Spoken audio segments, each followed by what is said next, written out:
Here are 5 business stories making headlines in sub-Saharan Africa this week.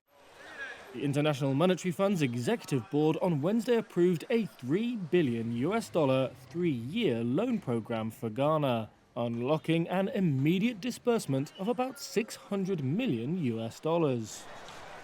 It's a potential path out of the worst economic crisis for a generation in the West African country, which the IMF said is now targeting $10.5 billion of external debt service relief from 2023 to 2026.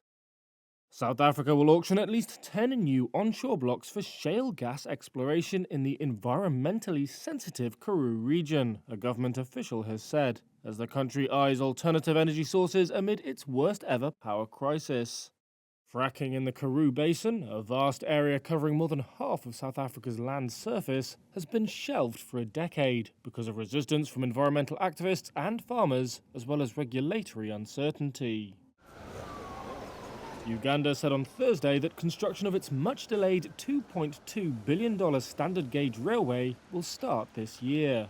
That's a welcome development for importers and exporters, who have long endured sky-high transport costs in the landlocked country.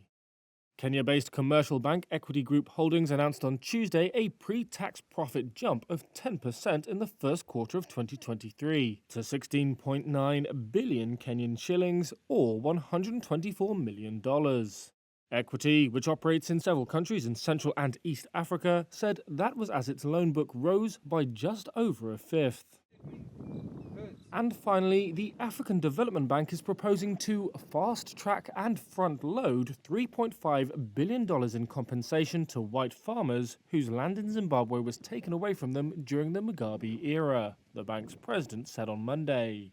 Akinwumi Adesina said the new proposal, after farmers turned down an initial deal, would help leverage the capital markets to fund the compensation without adding debt to Zimbabwe. But he did not provide further details.